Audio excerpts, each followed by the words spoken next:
Praise the Lord. I am Amruta Joseph Sikvera. I am so happy to be with you. And now we are going to meditate. Proverbs chapter 18 verse 21. नीतिसूत्र याचा 18वा अध्याय 21वा वचन आज आपण पाहणार आहोत. जिवेच्या हाती मृत्यू व जीवन आहे. तिची आवड धरणारे तिचे फळ भोगतील. Hallelujah. Really what a great promise of Lord. खरंच खूप सुंदर असं प्रॉमिस देवाने आज आपल्याला दिलं आहे. वचन काय सांगतं? वचन सांगते की आपल्या बोलण्यात, आपल्या जिभेमध्ये, आपल्या शब्दात म्हणजे जे काही आपण तोंडाने बोलतो त्या प्रत्येकामध्ये पॉवर आहे, एक शक्ती आहे. आणि तिची आवड धरणारे तिचे फळ भोगतील. म्हणजे ज्याप्रमाणे आपण बोलतो त्याचप्रमाणे आपल्याला फळ मिळतं. ज्याप्रमाणे आपल्या मुखातील शब्द त्याचप्रमाणे आपल्याला फळ मिळतं. आपल्या शब्दामध्ये, आपल्या जिभेमध्ये एक शक्ती आहे, एक पॉवर आहे. म्हणजे जे काही आपण विश्वासाने बोलतो, कन्फेस करतो, कबूल करतो, मुखाने जे शब्द आपण विश्वासाने बोलतो ते तसंच घडतं, त्या शब्दाप्रमाणेच घडतं. आपल्या मुखातील शब्दाप्रमाणेच आपल्या लाईफमध्ये सगळ्या गोष्टी घडत जातात. म्हणून वचन काय सांगते की जिवेच्या हाती मृत्यू आणि जीवन पण आहे. खरंच किती मोठी शक्ती, किती मोठी पॉवर आपल्या जिभेमध्ये आहे, आपल्या मुखामध्ये आहे, याचा आज तुम्ही विचार करा.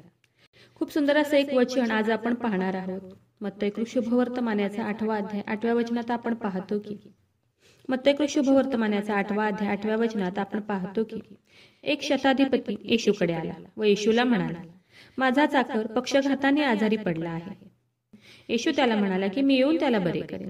तेव्हा तो शताधिपती येशूला म्हणाला, तुम्ही माझ्या घरी यावे एवढी माझी योग्यता नाही, पण तुम्ही शब्द मात्र बोला म्हणजे माझा चाकर बरा होईल.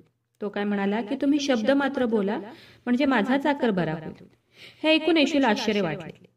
येशू म्हणाला, एवढा विश्वास मला इस्रायलात कुठे आढळला नाही.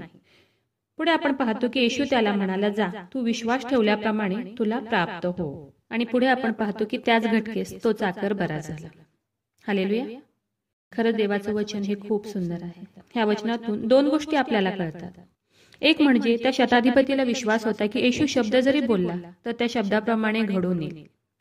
देवाचे शब्द काम करतात ह्यावर त्याचा विश्वास होता.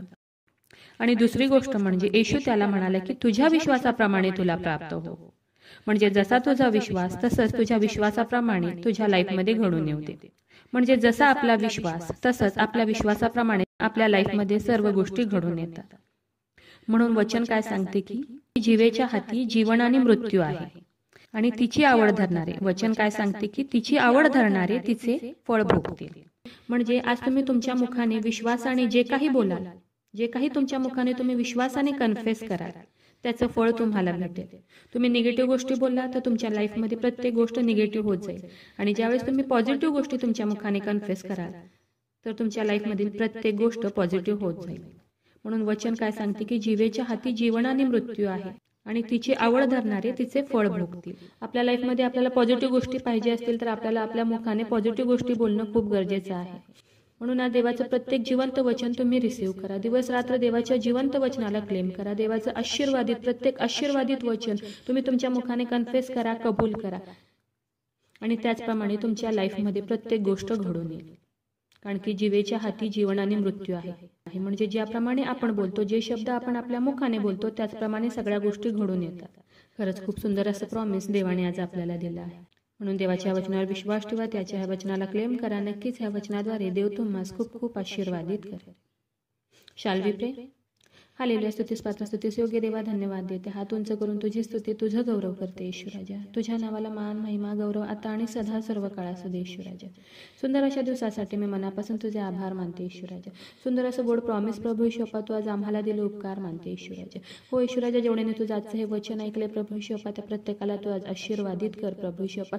आणि देव बाप्पा जे काही ते त्यांच्या मुखाने कन्फेस करतील, कबूल करतील, विश्वास आणि जे काही शब्द बोलतील, विश्वास आणि ज्या गोष्टी तुला मागतील प्रभू येशू अप्पा त्या गोष्टी त्यांच्या लाईफमध्ये घडून येऊ दे प्रभू येशू. आग्रहाची विनंती करत आहे प्रभू येशू अप्पा, जेवढे प्रेयर रिक्वेस्ट आले तुझ्या हातात देते. प्रत्येकाची प्रत्येक गरज नासरेत कर येशू, तुझ्या नावात तो पूर्ण कर. आग्रहाची विनंती करत आहे प्रभू येशू अप्पा, जेवढे लोक आजारी आहेत, त्रासात आहेत, संकटात आहेत, हॉस्पिटलमध्ये आहेत, व्हेंटिलेटरवर आहेत प्रभू येशू बाप्पा, हो येशू राजा तू त्यांना स्पर्श कर दे बाप्पा आणि बरं कर प्रभू येशू.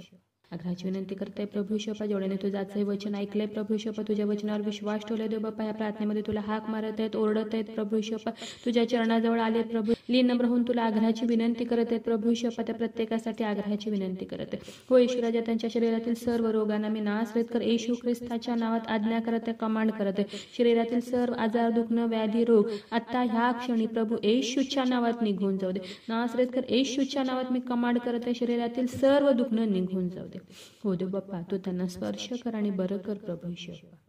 माझा विश्वास आहे येशू राजा, तू माझी प्रार्थना ऐकलेली आहे. आय प्रे in the name of Jesus. Amen.